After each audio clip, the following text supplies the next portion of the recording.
नमः परमहंसाय स्वादित चरण कमल चिन्मकरंदाय भक्त जनमानस निवासाय तस्मै श्री कृष्णाय नमः। ध्येयं सदा परिभवग्नमभीष्टदोः तीर्थास्पदं शिवविरिञ्चिनुतं शरणं वृत्त्यार्तिहं प्रणतपालभवाब्धिपूतं वन्दे महापुरुषते चरणारविन्दम्।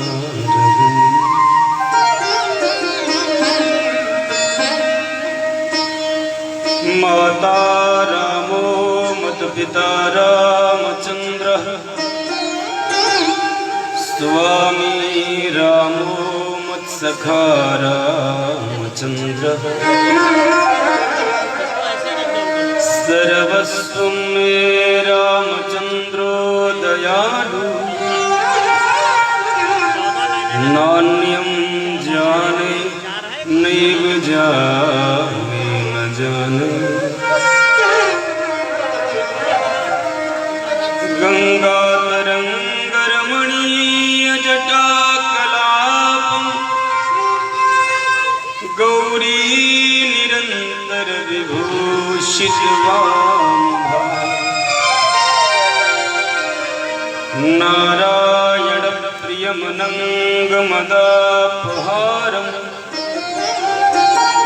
वाराणसीं सुरपतिं भज विश्वनाथम्।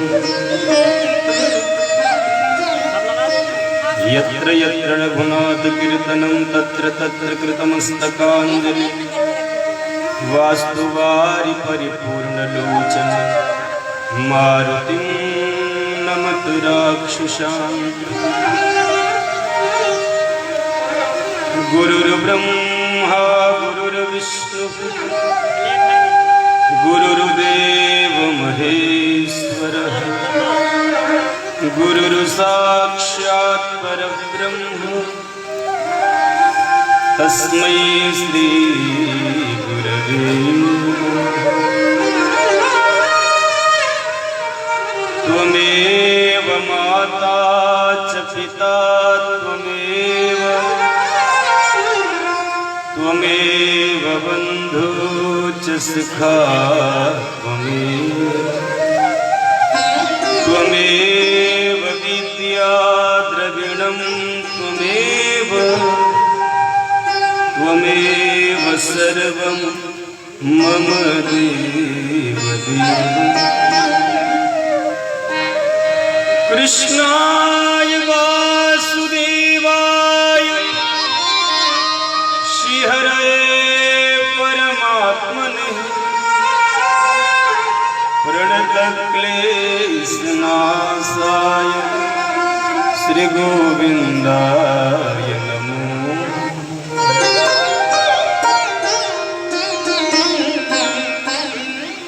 राधासाध्यं साधनं यस्य राधा मन्त्रो राधा मन्त्रदात्री च राधा सर्वं राधा जीवनं यस्य राधा राधा राधा वाचिकीं तस्य श्री।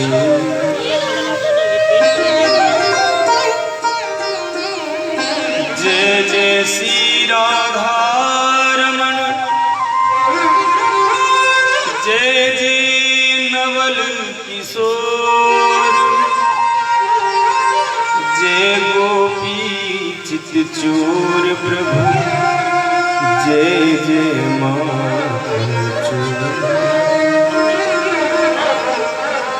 मोर मुकुट की लटक में अटक गयो मन। जय वृंदावन चंद्र की, बोलो जय जय नंद किशोर।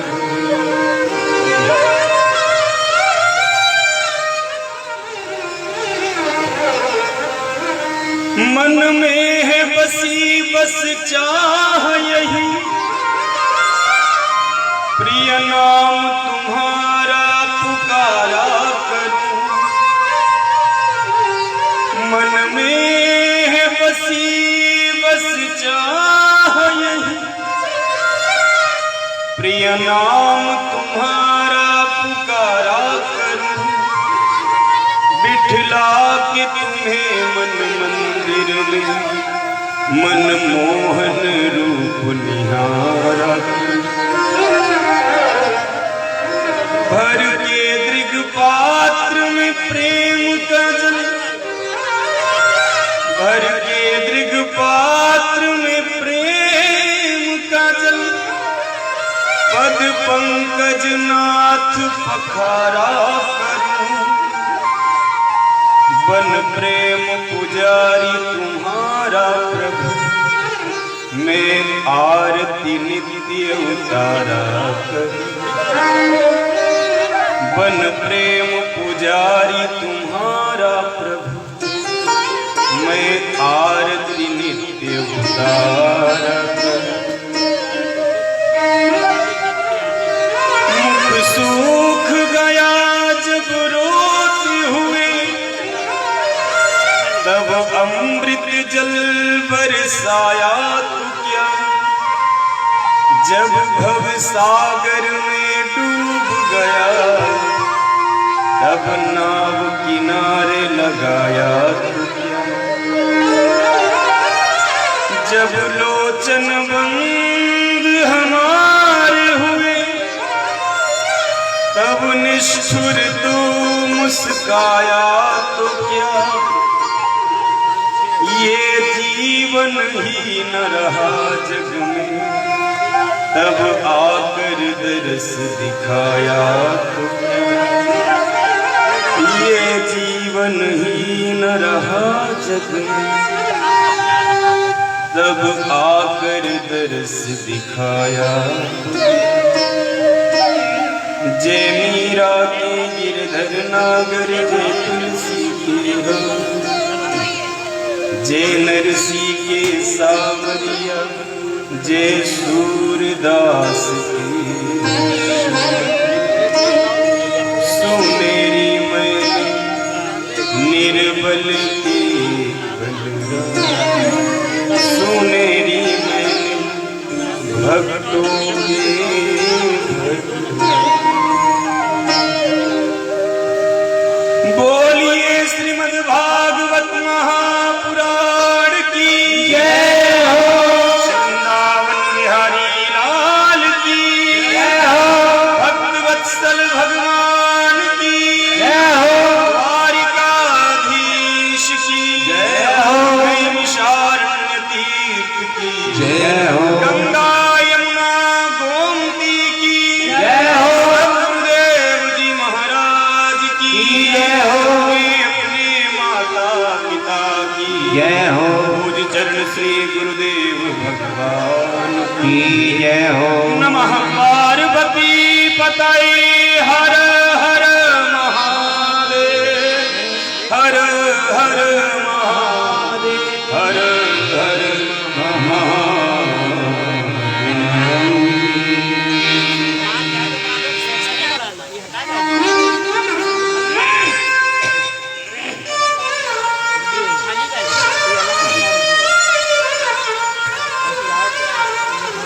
हरे कृष्णा हरे कृष्णा हरे कृष्णा।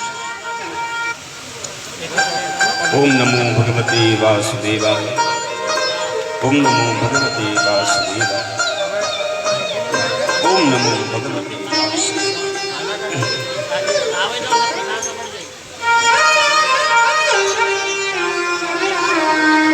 एक बार फिर पुनः व्यासपीठ अपने समस्त श्रोताओं को बारंबार वंदन करती है, अभिनंदन करती है। श्रीमद् भागवती महापुराण की दिव्य यात्रा आप सभी भक्तों को पावन अभिनंदन वंदन करते हुए माधव की अमृतमयी पवित्र पावन कथा में अवगाहन। आइए मनवाड़ी पवित्र करने के लिए हम सभी प्रकार माधव के चरणों का आश्रय लें और अपने जीवन को पावन करें, पवित्र करें। आप सभी मेरे साथ दिव्य माधव के नाम का ईश्वर।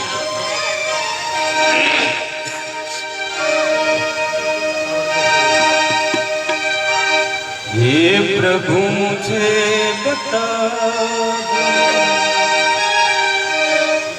हे प्रभु मुझे बता दो,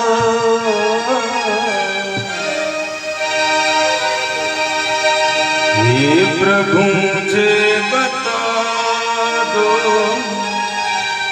चरणों में कैसे आऊं। हे प्रभु मुझे बता दो,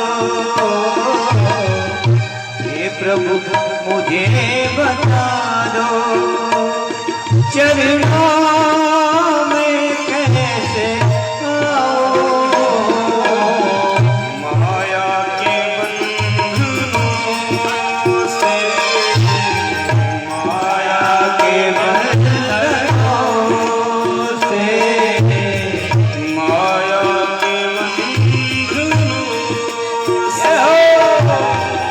माया के बंधनों से अब मुक्ति कैसे पाऊं।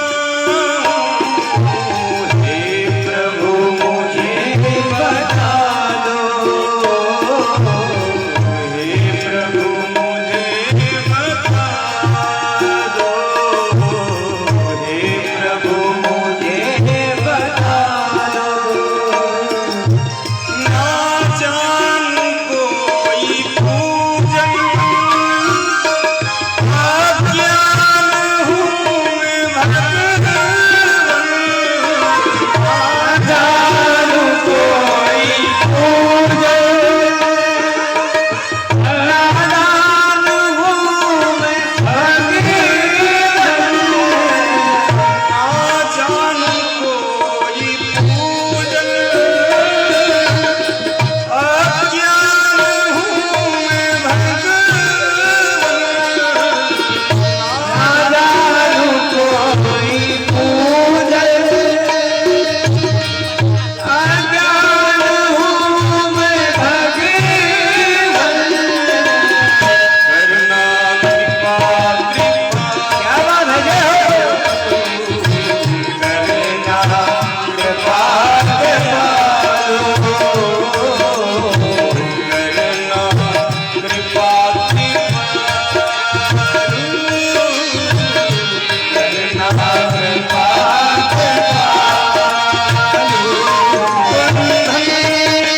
से छूट जाए। हे प्रभु मुझे बता दो, चरणों में कैसे आऊं। हे प्रभु मुझे बता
मुझे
अच्छा हूँ या बुरा हूँ, जैसा भी हूँ तुम्हारा, अच्छा हूँ या बुरा हूँ, हे माधव जैसा भी हूँ तुम्हारा, ठुकराओ ना मुझे तुम,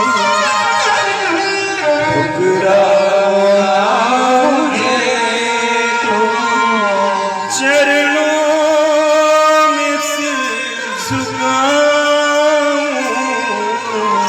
हे प्रभु मुझे बता दो, चरणों में कैसे आऊं, हे प्रभु मुझे बता दो।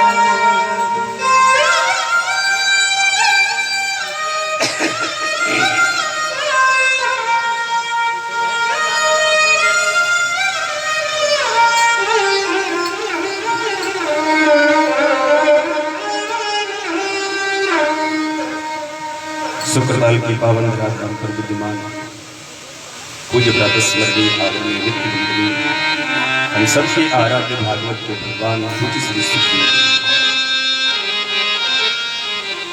चरणों में लाखों संतों की मंडली का प्रतिनिधित्व करते हुए राजऋषि भगवान सुखदेव जी महाराज कहते, राजा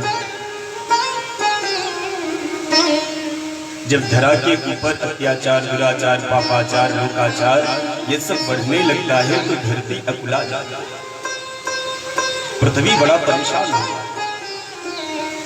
तो परेशान होकर के पृथ्वी गाय का रूप लेकर के वह माधव की शरण ग्रहण करती है और फिर माधव पृथ्वी के ऊपर हो रहे अत्याचार को दूर करते, उस पे धर्म की स्थापना, धर्म संस्थापनार्थाय संभवामि वे। मेरा अवतार, मेरा जन्म, मूल कारण केवल इतना है कि अवतार लेकर मैं धर्म की स्थापना करता हूं और अधर्म का मैं नाश। क्यों?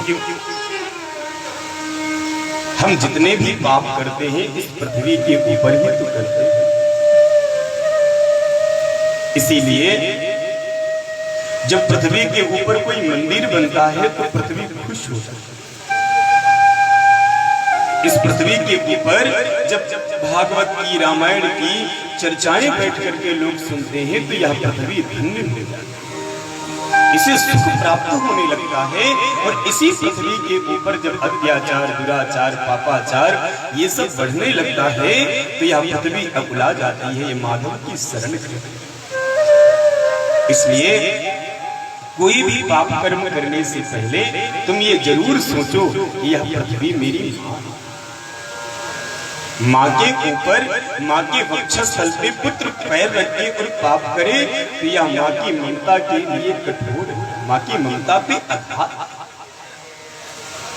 इसीलिए बड़े बड़े साधु कहते हैं ना, बड़े बड़े संत कहते हैं कि जब सुप्रभात में उठो तो सबसे पहले माँ भगवती पृथ्वी को प्रणाम करो।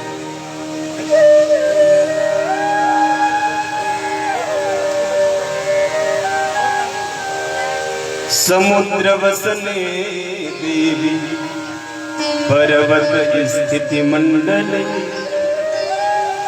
विष्णु पत्नी नमस्तुभ्यं पाद स्पर्श क्षमस्व।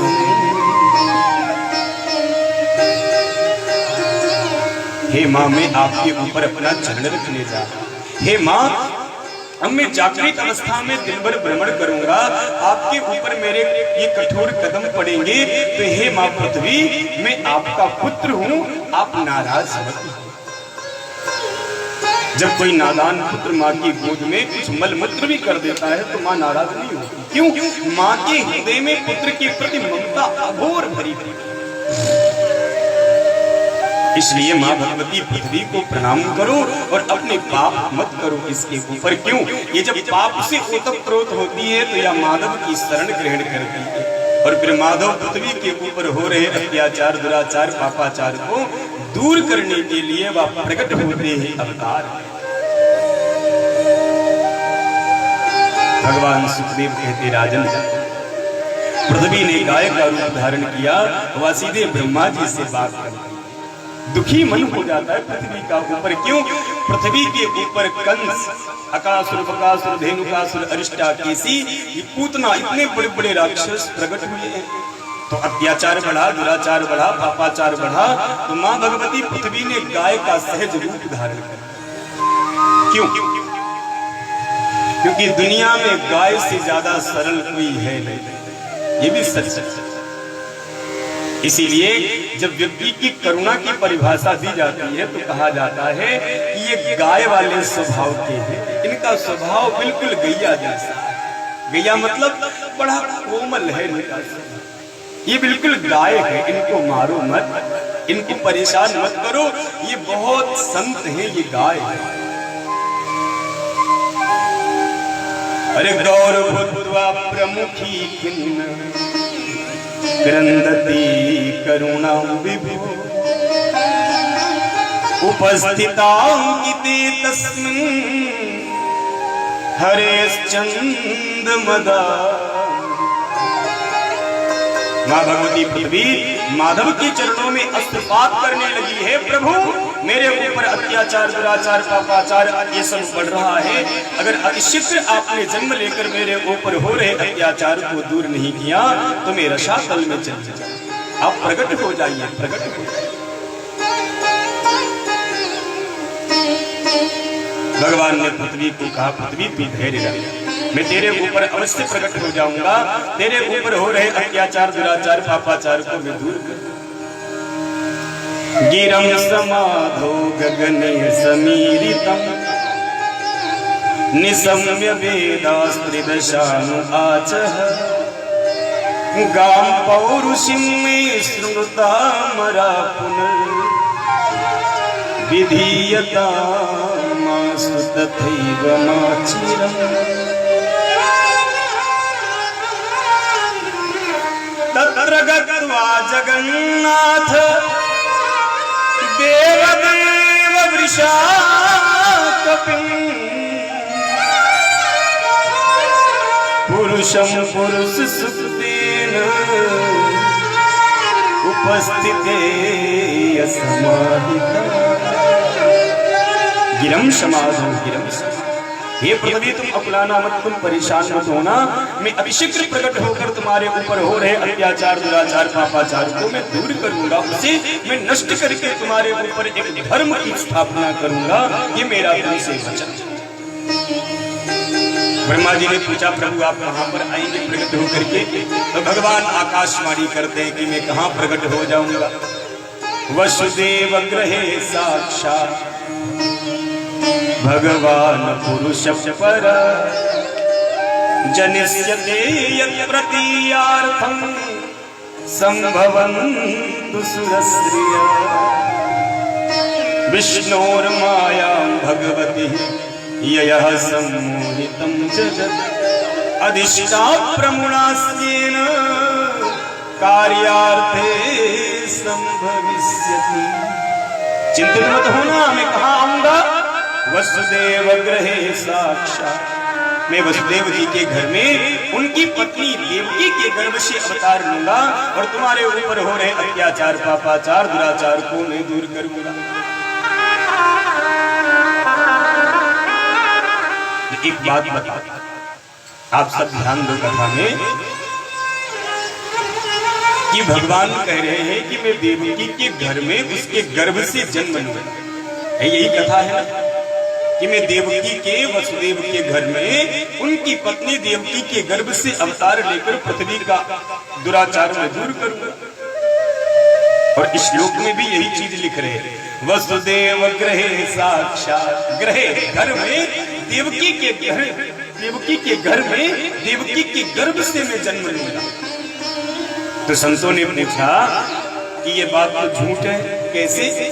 अरे देवकी वसुदेव तो पहले ही कंस की जेल में बंद है, वो घर में कहाँ है? तो भगवान घर में कैसे आ सकते? भगवान लिखे कि मैं जेल में आऊंगा। क्यों? जेल में जाने से क्या उनको डर लगता है? और भगवान कह रहे हैं कि वसुदेव गृहे साक्षात् भगवान पुरुष पर।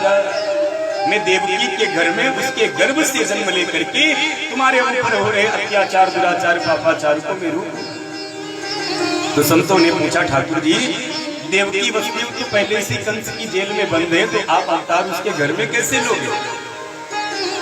तो साधु लोग कहते हैं कि घर किसको कहते हैं, घर किसे कहते हैं? ये सीमेंट, मोरंग, सरिया, ईंट की बनी हुई दीवालों को घर थोड़े कहते हैं। तो घर किसे कहते हैं? घर कहते हैं घरवाली को। जहां पे घरवाली है वहीं पे तुम्हारा घर है। इसलिए मैं देवकी के गर्भ से जन्म लूंगा। वसुदेव के साथ वो कारक गृह में है तो क्या हुआ, लेकिन जहां पर देवकी है वहीं पर उसकी गृहस्थी घर है। तो मैं देवकी के गर्भ से जन्म लेकर के आऊंगा। मैं अकेला नहीं आऊंगा, मेरी आह्लादनी शक्ति श्री राधा जी भी बरसाने में उसी क्षण प्रकट हो जाएगी। कैसे? विष्णुर्मायां भगवती ययः सम्मोहितं जगत् अधिष्ठाप्रमुनास्येन कार्यार्थे संभविष्यति। भगवान सुखदेव कहते हैं, राजन माधव ने जन्म लिया, जन्म लेकर के वो गोकुल चले गए। गोकुल में यशोदा की गोद में खेलते। कुछ समय के बाद भगवान मथुरा वापस आते, कंस का उद्धार करते। भगवान शांतिप्रिय गुरु के वहां पढ़ने के लिए जाते। फिर से मथुरा में आते, जरासंध का आक्रमण होता। मथुरा छोड़ के माधव द्वारिका में प्रकट हो जाते। द्वारिका में बहुत समय तक रहे, 16,108 विवाह किए और अंत में माधव अपनी लीलाओं का संवरण करके अपने धाम को चले गए। बोले के बिहारी लाल की जय हो, भगवत भगवान की जय हो।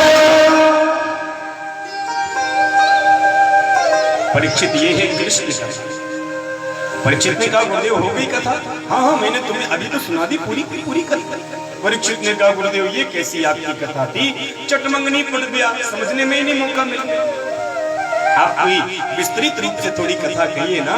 ये कृष्ण चरित्र है, इससे तो मेरा जीवन चला। मैं बिना पान करने के इसे रह नहीं सकता। सो आप कृपा करके इस चरित्र को और भी थोड़ा विस्तार पूर्वक कहने की कृपा करें। क्यों?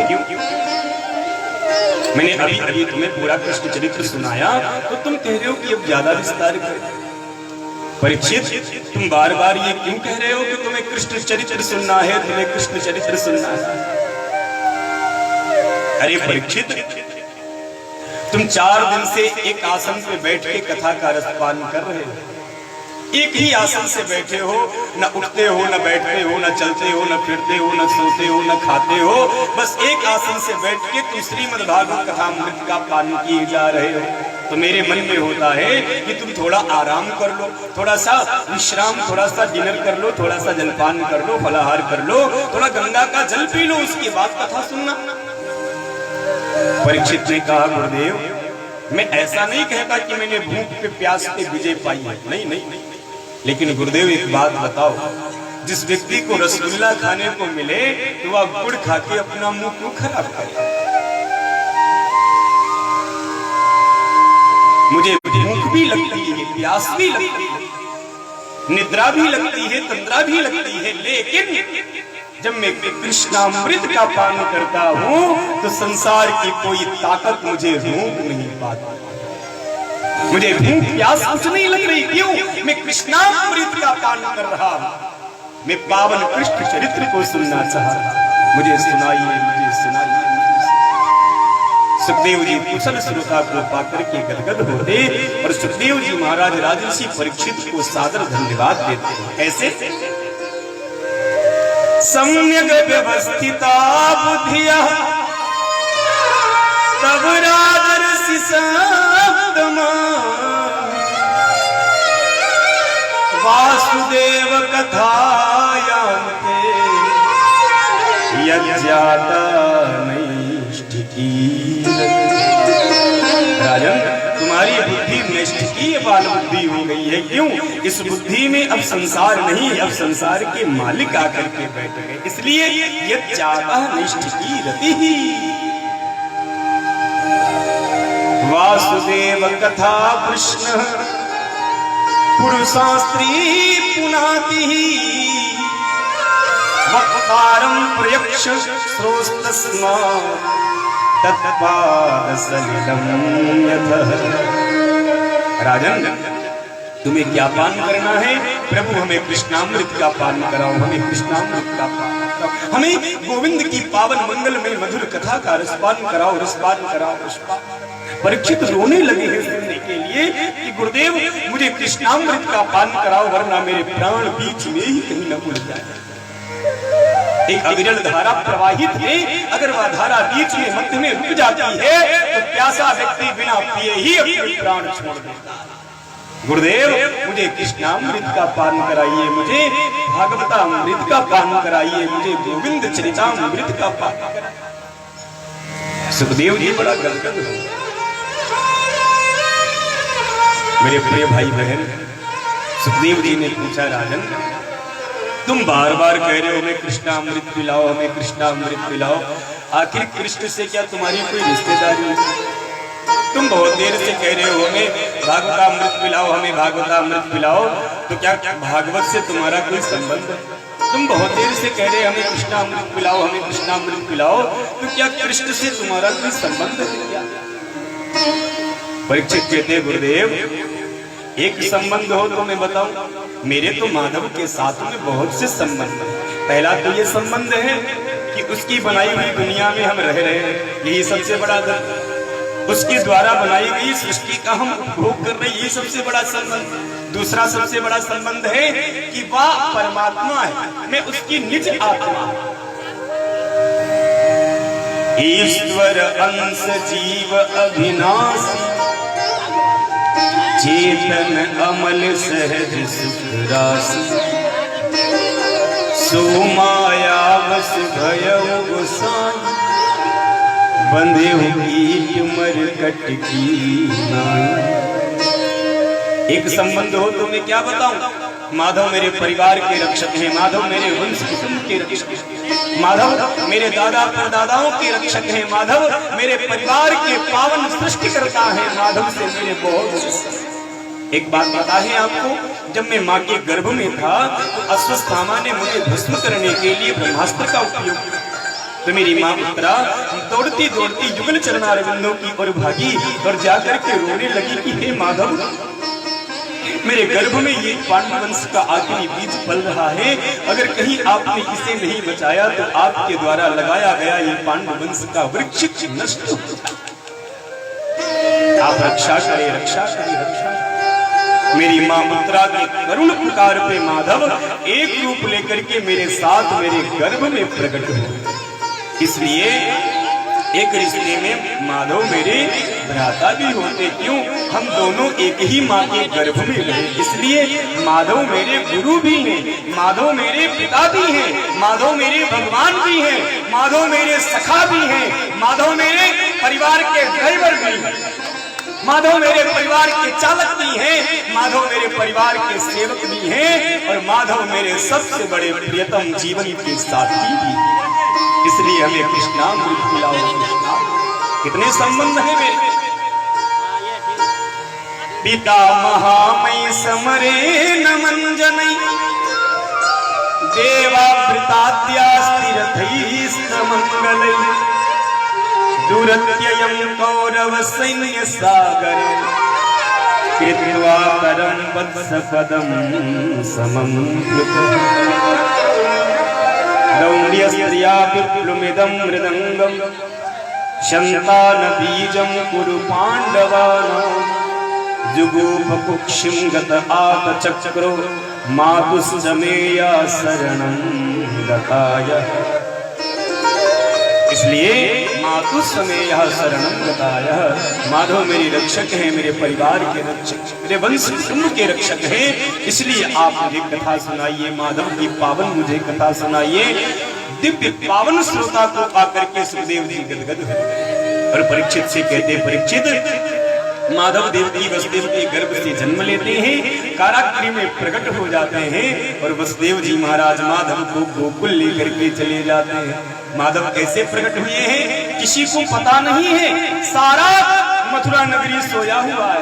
भादोवदी की अष्टमी अष्टमरैन की सुहावनी रात्रि के ठीक 12 बजे शुक्ल पक्ष चांद टिमटिमा रहा, तारे भी टिमटिमा रहे, रिमझिम बरसात हो रही है। और माधव ऐसी पावन मंगलमयी बेला में नीलमणियों जैसा सुंदर स्वरूप लेकर के कंस के कारागृह में देवकी वसुदेव के सामने प्रकट हो जाते हैं।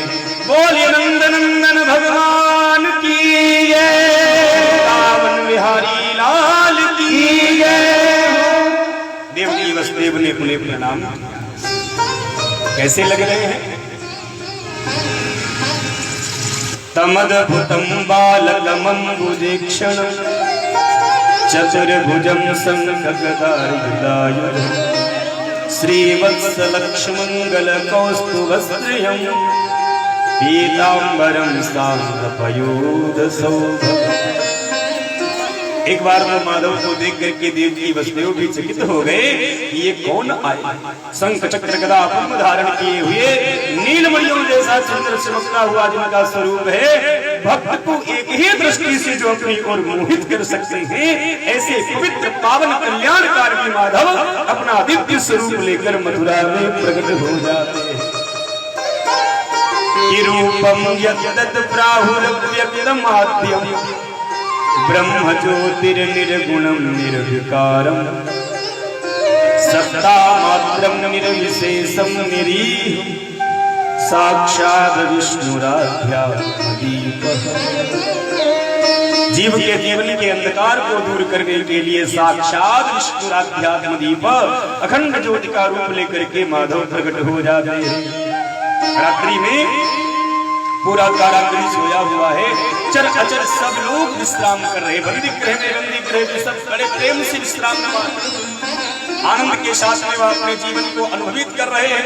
वह आनंद के साथ अपने जीवन को और भी आह्लादित कर रहे हैं और आनंद के साथ वह माधव की छवि का दर्शन कर रहे हैं। वसुदेव जी महाराज कन्हैया को अपने सर पे लिए हैं और सर पे लेकर के माधव को भगवान गोकुल की ओर प्रस्थान करने लगे।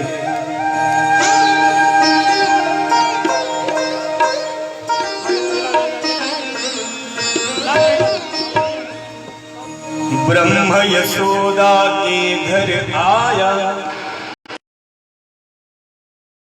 लगी उछाले, प्रभु ने निज पग तब लटकाया। ब्रह्म यशोदा के घर आया, गागर में सागर घर आया। सागर स्वयं नदी तट आया, सागर स्वयं नदी तट आया। गागर में सागर भर आया, गागर में सागर भर आया। सागर स्वयं नदी तट आया, सागर स्वयं नदी तट आया। गागर में सागर भर आया, अरे गागर में सागर भर आया। ले वसुदेव चले गोकुल को, ले वसुदेव चले गोकुल को। प्रभु ने तब निज पग लटकाया, ब्रह्म यशोदा के घर आया। गागर में सागर भर आया। रिम झिम गगन बरसता, रिम झिम गगन बरसता। मंदम मंदम जलधर रिम झिम ये गगन बरसता। रिम झिम ये गगन बरसता। प्रभु के दर्शन से भरमाया, प्रभु के दर्शन से भरमाया। हरि के दर्शन से भरमाया, हरि के दर्शन से भरमाया। गागर में सागर भर आया, ब्रह्म यशोदा के घर आया। गागर में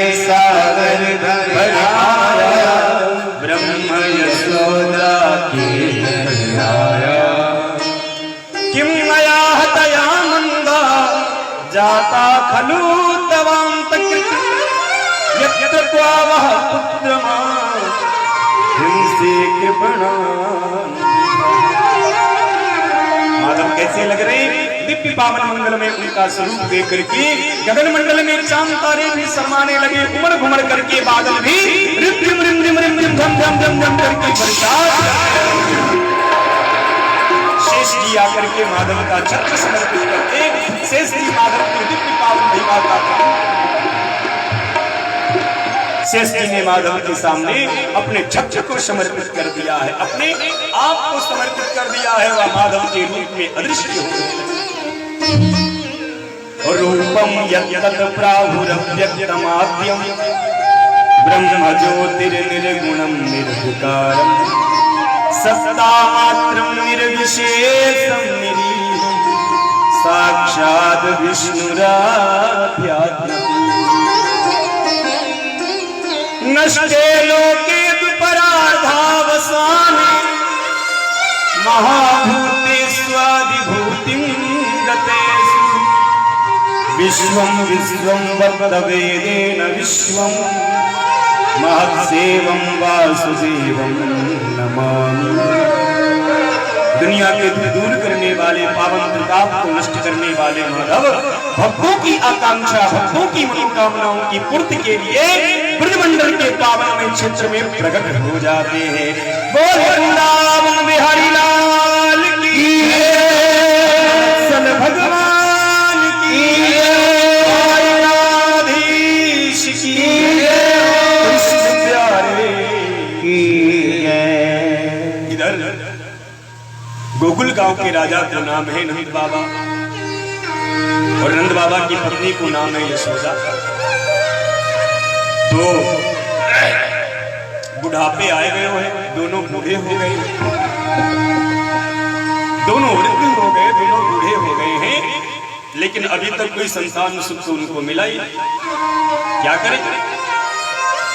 तो उन्होंने सांडिल्य मुनि से अपनी लगन पत्रिका चेक करवाई। गुरुजी, हम बड़ा जप तप करते हैं, लेकिन हमें कोई संतान क्यों नहीं होती, हमें माधव का दर्शन क्यों नहीं होता, आप जरा मेरी पत्नी देखो। तो सांडिल्य मुनि ने पत्री चेक की और कहा, बाबा तेरे को बहुत सुंदर छोरो होएगो, लेकिन एक शर्त है, पहले तो एक पंडितन को चकाचक कटाना पड़ेगा, पंडितन से तू पूजा कराई ले तो तेरे घर में छोरो हो जावे। भैया सांडिल्य मुनि 108 विप्रों को लेकर के पूजा पे बैठे, तो प्रतिफल में अब यशोदा मैया गर्भवती हो गई। नंदा सुनंदा उनकी सब सेवा में उपस्थित हो गए। वसुदेव जी महाराज रात्रि की अर्धपहर में आए, माधव को विश्राम कराते यशोदा के बगल में सोई हुई देव कन्या को लेकर के मथुरा को प्रस्थान करते हैं। जैसे कन्या मथुरा में प्रवेश करती है, वह चिल्लाने लगती, वह रोने लगती। कंस के सैनिक जग गए, कंस भी जग गया। भैया 8वां हो गया, 8वां हो गया, 8वां हो, पकड़ो पकड़ो, दौड़ो दौड़ो, कहीं भाग न जाए, उसको मारो। सबने दौड़ करके जाके देखा तो देवकी के गर्भ में, देवकी की गोद में 8वां बालक। अरे बहन देवकी, ये बालक मुझे दे दे, मैं इसे नष्ट कर दूं, तेरा संकल्प पूर्ण कर दूं। देवकी ने कहा, भैया इस बार ये पुत्र नहीं पुत्री है। कंस ने उसे छोड़ दिया। तो कंस के एक सैनिक ने कहा, प्रभु ये देवता बड़े चतुर हैं, ये जानते हैं कि आप कितने बड़े दयालु हो, कृपालु हो, क्योंकि आप पुत्र का नाम सुनते ही उसे मारने आ जाते हैं। तो इस बार देवताओं ने चालाकी से पुत्री बना के भेजा, जिसके लिए आप उसे छोड़ देंगे तो पुत्री बड़ी हो जाएगी, फिर इस पुत्री के जो पुत्र होगा वो आपका वध करेगा। कंस ने कहा, तुम ठीक कहते हो। तुरंत तत्कालीन देवकी के हाथ से उसने पुत्री को छीना और जैसे पाषाण पे पटकने का प्रयास किया, वह योग माया आकाश मंडल गगन मंडल में उड़ गई। अष्टभुजी दुर्गा का रूप लेकर के कंस को समझाने लगी, अरे दुष्ट, मेरे जैसे निरपराध बच्चों को मारने से तुझे क्या मिला? तुझे मारने वाला तो गोकुल में पैदा हो चुका है।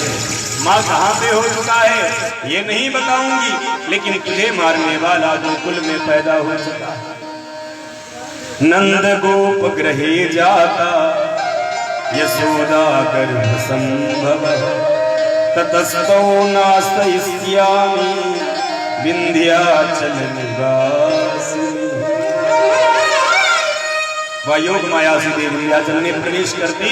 इधर सुप्रभात में आज यशोदा मैया नहीं जगी, तो उसकी जो ननद थी सुनंदा, उसके मन में भाव जगा कि रोज मैया जल्दी जग जावे, पर आज का ही नहीं जगी।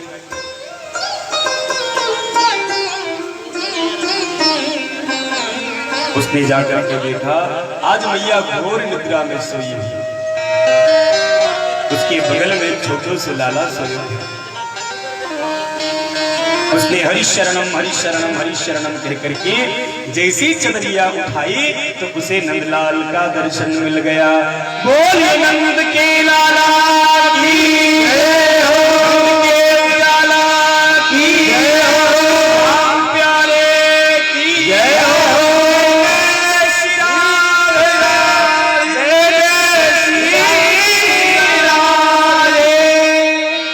मैया दौड़ी दौड़ी नंद बाबा के पास में गई।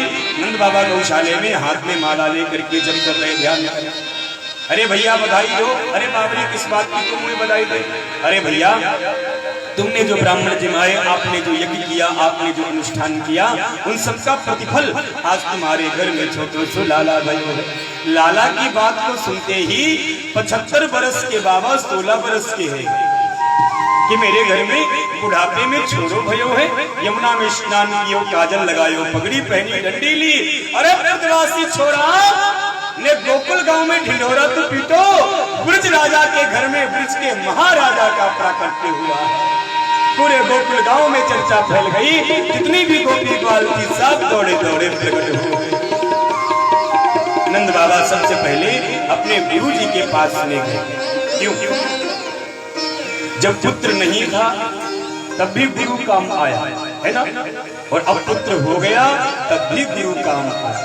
कहने का तात्पर्य जब दुखी हो तब गुरु जी के पास में जाओ, और जब सुखी हो जाओ तब ना जाओ।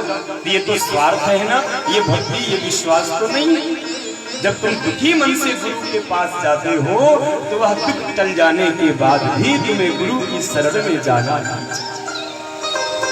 निज दुख सुख सब गुरु ही सुनायो, कहीं वशिष्ठ बहु समझ। सांडिल्य मुनि के पास में गए, गुरुदेव आपकी कृपा से आपने जो पुत्र का निष्ठ यज्ञ मेरे घर में किया, उसका प्रतिफल है कि नंद रानी के गर्भ से छोटो सो लाला बन। आप अपने विप्रन के साथ में चलो और जात कर्म जाय कराए दो। सांडिल्य मुनि भी प्रसन्न मुद्रा के साथ में आए। उन्होंने माधव की बाकी छवि का दर्शन किया तो वह वेद वेदांत सब कुछ भूल गए। कृष्ण कृष्ण कृष्ण कृष्ण इतने प्यारे हैं। 108 विप्रों के साथ में आकर के नंद बाबा के घर की वह पूजा कराते हैं कि नंदस्त्वात्मज उत्पन्ने जाता लादो महामन आहूय विप्रान् वेदज्ञान स्नातः शुचिरलंकृतः उवाच इत्वा स्वस्त्ययनं जातकर्ममजस्य वै कारयामास विधिवत् पितृदेवार्चनं तथा धेनुनां नियते प्रादाद् विप्रेभ्यः समलंकृतः तिलादीन् सप्तरत्नैघा सातकौम्भाम्बरा परिता कालेन स्नान शौचाभ्यां संस्कारैस्तपेत्ययः शुद्ध्यन्ते दाने सन्तुष्ट्य द्रव्याणात्मन विद्ययः सौमङ्गल्य गिरो विप्रसूतमागतवन्दिना गायकाश्च जगुन्देर दुन्दुभयो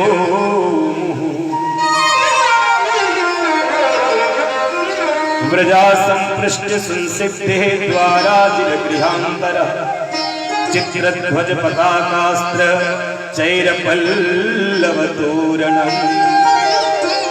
गाय बछड़े सब सजने लगे। नंद बाबा को बुढ़ापे में बेटा भयो ऐसो ना लिखो। नंदस्त्वात्मज उत्पन्ने जाता लादो महामना। नंद बाबा के घर में क्या हुआ है? नंद बाबा के घर में क्या हुआ? नंद के क्या भयो? अरे माताओं, बूढ़ी बूढ़ी सामने सब बैठी हो सर झुका के, हम कथा किसको सुनाएं? बताइए। लाइव टेलीकास्ट चल रहा है, आप भी उसका दर्शन करें। नंद के का भयो, नंद के बेटा भयो नाई, नंद के कृष्ण भयो नाई, नंद के छोरो भयो नाई, नंद को लाला भयो नाई, तो का भयो? बोले नंद के आनंद भयो। का भयो? नंद के आनंद भयो। इसलिए जाता लादो महा, जिसके घर में आनंद प्रकट होता है उसका मन बड़ा हो जाता है। नंद बाबा मन बड़ा करके दान करने लगे। गायों का दान करते हैं। क्यों? कोई भी शुभ काम करो तो उसमें गाय का दान। बिना गाय दान के कोई शुभ काम, ये जीवन तुम्हारा व्यर्थ में व्यतीत हो रहा है। इस जीवन में अगर तुमने एक बार किसी ब्राह्मण को गाय दान नहीं की तो तुम्हें वैकुंठ कभी भी मिलने वाला नहीं। इसलिए प्रत्येक व्यक्ति को गाय दान करना चाहिए। गाय के साथ में एक छोटी सी सोने की गाय दान करनी चाहिए। क्यों? जिस पंडित को तुम दान करते हो वो पंडित जब उस स्वर्ण गाय की पूजा करता है तो तुम्हारे घर में सुख संपत्ति और आनंद की प्राप्ति होगी। इसलिए प्रत्येक व्यक्ति को दान करना चाहिए। क्यों? स्वर्ग और नरक के बीच में एक नदी है जिसका नाम वैतरणी है। तो वैतरणी नदी में हेलीकॉप्टर, जहाज, स्टीमर, नाव तो मिलती नहीं, तो वैतरणी नदी हम कैसे पार करें? तो जो गाय आप यहाँ पे दान करोगे वो गाय तुम्हें वह वैतरणी नदी पार कराए। इसलिए करना ही चाहिए। धेनु नाम नियते प्रादान। जब गाय दान करो तो गाय के साथ में 6 महीने के चारे का खर्चा भी दान करो। क्यों? क्योंकि गाय लेने वाला तो इतना सबल होता नहीं कि वो गाय को खिला। तो इसलिए जो व्यक्ति गाय का दान करे वह उसके साथ में 6 महीने चारे का खर्चा अवश्य दान करे। क्यों? 6 महीने के बाद फिर पंडित की गारंटी कि वो क्या करता है। जैसे जब भी बेटी विदा करो तो 1 वर्ष का खर्चा बेटी को दे के विदा करो, उसी को कहते दहेज। ठीक? दहेज से तुम परहेज करते हो तो ठीक है, लेकिन माता पिता की रिस्पॉन्सिबिलिटी, जिम्मेदारी, ये उत्तरदायित्व होता है कि 1 वर्ष तक बिटिया और दामाद ये आराम से अपनी फैमिली सेटल कर सके। इसलिए पिता माता प्रसन्नता पूर्वक अपनी बेटी को दान दहेज देते हैं कि बेटा तुम 1 वर्ष तक जीवन यापन करो और 1 वर्ष के बाद दामाद जी फिर कोई नया बिजनेस जब चालू करेंगे तब फिर तुम अपने जीवन में सेटल हो। इसलिए करना चाहिए, करना चाहिए।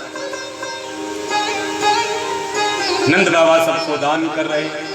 सब गोपियों को जैसे पता चला सब गोपियां दौड़ी दौड़ी आ गई, दान लेने लगी। नंद बाबा हीरा पन्ना पखराज स्वर्ण मुक्ता सब कुछ दान कर। ब्राह्मण लोग लूट रहे हैं।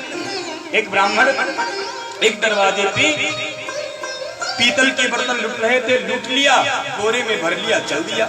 रास्ते में एक पंडित मिला, भैया तुम काल आए हो लूट के? अरे भैया 1 नंबर वाले गेट पे ये पात्र लूट रहे थे, हम ले आए। अरे बाबा ये छोड़, 2 नंबर वाले गेट पे जा, तो वहाँ चांदी के बर्तन लूट रहे, तो कहाँ पड़ा है पीतल के चक्कर? उसने बोरा फेंक दिया, दौड़ पड़ा, फिर से 2 नंबर वाले गेट पे गया, चांदी के बर्तन बोरे में भरे, फिर सर पे चल दिया लेकर के। फिर रास्ते में कोई पंडित मिला, तू काले के जा रहे हो रे? भैया 2 नंबर वाले गेट पे चांदी के बर्तन मिले, 100 में लेके जा रहे हो? अरे बाबा 1 नंबर वाले गेट पे जाता, वहाँ सोने के बर्तन लूट रहे। उसने चांदी के बोरे को पटका, दौड़ पड़ा, फिर सोने के बर्तन भरे बोरे में लेके जा रहे हो। फिर रास्ते में कोई ब्राह्मण मिले, भैया तू काले के जा रहे हो? भैया मैं स्वर्ण पात्र लेकर के जा रहा हूँ। अरे बाबा रे का पता। 4 नंबर वाले गेट पे चल, वहाँ हीरा पन्ना पुखराज लूट रहा। उसने सोने के बर्तन फेंक दिए, वह हीरा पन्ना पुखराज नंद भवन से लेकर के चला। तो रास्ते में कोई एक साधु मिले, क्या लेके जा रहा है? भैया नंद भवन से हीरा पन्ना पुखराज लेके जा रहा हूँ। अरे बाबरे इसे छोड़, 5 नंबर गेट पे कृष्ण नाम लूट रहा है, तो कृष्ण नाम लूट रहे हीरा पन्ना पुखराज।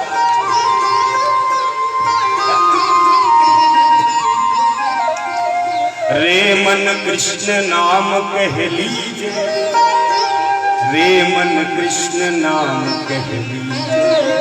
बोलो बोलो, रे मन कृष्ण नाम कही लीजे रे मन कृष्ण नाम कही लीजे। पढ़िए सुनिए भगति भागवत, पढ़िए सुनिए भगति भागवत। बिरथा काहे चीजे, बिरथा काहे चीजे। रे मन कृष्ण नाम कह लीजे, रे मन कृष्ण नाम कही लीजे। कृष्ण नाम रस बहो जात है, कृष्ण नाम रस बहो जात है। कृष्ण नाम रस बहो जात है, कृष्ण नाम रस बहो जात है। तृषावंत मन पीजे, तृषावंत मन कीजे। गुरु के वचन अटल करि मानहि, बिरथा काहे चीजे। रे मन कृष्ण नाम कही लीजे रे मन कृष्ण नाम, लीजे। कृष्ण नाम रस बहो जात है, कृष्ण नाम रस बहो जात है। बिरथा काहे चीजे। रे मन कृष्ण नाम कही लीजे रे मन कृष्ण नाम। कही लीजे। जिसने संसार को लूटा वो सबसे बड़ा गरीब है, जिसने माधव के नाम को लूटा वो यहाँ सबसे बड़ा अमीर है। रे मन रे मन रे मन कृष्ण नाम कह लीजे, कृष्ण नाम रस बहो जात है, कृष्ण नाम रस बहो जात है। अरे तृषावंत मन पीजे, रे मन कृष्ण नाम कह लीजे, रे मन कृष्ण नाम। भैया हीरा पन्ना पुराजित तो सब यही रह जाए वो 5 नंबर वाले गेट पे चल, वहां तो एक कृष्ण नाम लिखो दिखाई पड़े। वाह भैया दौड़ो दौड़ो आयो और कृष्ण नाम से अपने जीवन को भरने लगे। सारे मोहल्ले में हल्ला हो गया, मैया यशोदा के क्या हो गया। सब गोपियों को पता चल गया, सब अपना परिवार कुल कुटुंब मान मर्यादा छोड़ के दौड़ी दौड़ी भागी भागी नंद भवन की ओर 16 श्रृंगार करके आ रही। और सुखदेव जी उन स्त्रियों के उन गोपियों के श्रृंगार का वर्णन कर रहे हैं। गोप्या समृष्टमणि कुंडल निष्य कंठ्या, चित्रांबरा पति शिखा चितमाल्य वर्षा, नंदालयम सबलया प्रजतिर्विवेज, व्यालोल कुंडल पयोधर हासु। समस्त गोपियों ने अपने अपने 16 श्रृंगार किए और गोपियों ने 16 श्रृंगार करने के बाद बड़ी सी दूध दही की मक्खन की परात अपने सर पे रखी और वह धीरे धीरे नंद भवन की ओर अग्रसर। क्यों? आज जीवन का सबसे बड़ा धन मिला है तो हम इसे बिना लूटे रह नहीं सकते। ये कथा गंगा हो रही है, जो इसको नहीं लूटेगा तो बहुत पछताएगा 12 तारीख को। ठीक, अभी मौका है, सुनो, नहीं तो 12 तारीख को पूरी खाओगे सर पटकोगे। हाय असली पूरी तो छूट गई, हमें नकली पूरी चक्कर में पड़े। क्यों? धर्म जब होता है तो उसका प्रभाव कम होता है। जब धर्म विश्राम होके चला जाता है तब जनमानस में उसकी चर्चा बहुत हो। क्या आपने कथा सुनी थी? पुरुषोत्तम मास ने सुनी थी? नैमिषारण्य से महाराज जी को बुलाया, हाय हाय हम तो कैसे चूक गए। नहीं नहीं, तुम चले जाओगे तो सोचेंगे हमने क्या खोया, हमने क्या। जिंदगी धूप तुम घना साया, हे माधव तुमको देखा तो ये खयाल। जिसे कृष्ण नाम मिलता है उसे फिर संसार की दूसरी कोई चीज अच्छी नहीं लगती। सब गोपियां दौड़ी दौड़ी नंद भवन की ओर आती कि पूत सपूत जनेऊ यशोदा, इतनी सुन के वसुधा सब दौड़ी, देवन के आनंद भयो पुण्य गावती धावती मंगल गौरी नंद कछु इतनो जुतियो वसुदेव कुबेर मती गौरी अरे देखत लाल लुटाय दियो न बची बचिया छछिया अरे न बची बचिया छछिया। ब्रज के संत लिखते हैं आज बर्फी सी ब्रज नारी बनी गुजरिया से गीत और गुंज से ग्वाला टेंगड़ा से प्यारे बने बलदेव जी रस खीर सी रोहिणी रूप रसाना नंद महीप बने नमकीन गोकुल गोप सब गरम मसाला चायो यशोदा जलेबी सी रानी ने रबड़ी सी रात में लड्डू से हो रबड़ी सी रात अरे जायो यशोदा जलेबी सी रानी ने रबड़ी सी रात में लड्डू सी सब गोपियां आ गईं और सब गोपियों ने आकर के माधव का दर्शन किया। माधव को गोद में लेती हैं और सब गोपियां उन्हें प्यार करती हैं। सब गोपियां नृत्य करने लगी। नंद भवन में धूम मच गई। चारों तरफ जय जयकार होने लगा। सब गोपी ग्वाल बाल बधाइयों से झूम उठे। हो आज मैया यशोदा के द्वार बधैया बाज रही।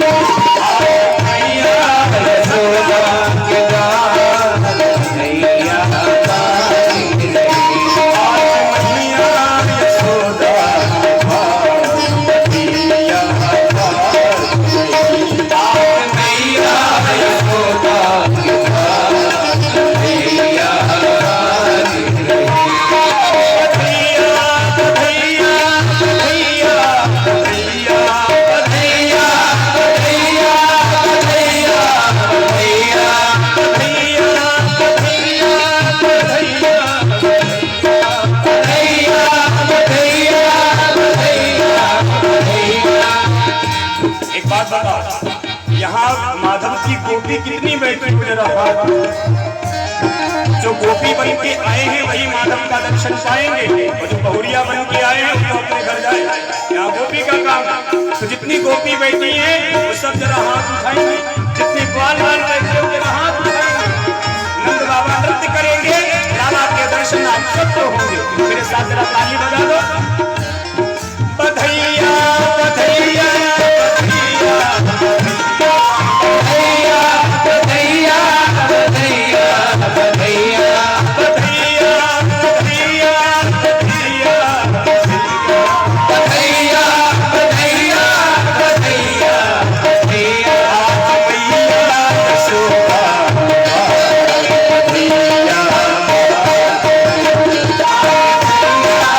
Oh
दर्शन अच्छा लगता है। जरा हाथ खड़े करेंगे, बबुआ आगे आ जाओ प्लीज, कम प्लीज प्लीज। आप लोग वसुदेव हो मेरी कथा के, आ जाओ आ जाओ। हाय हाय, अब यहाँ दोनों खड़े हो गए। आज गोद भरी कर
यशोदा।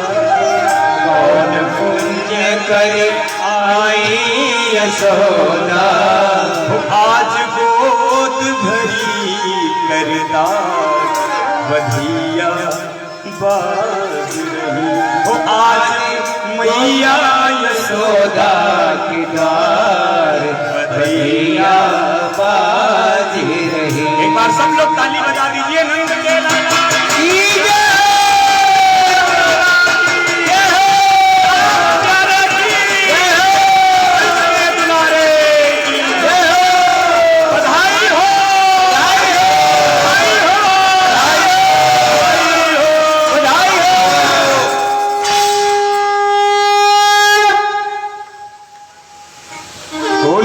होत भवन उजिया बधैया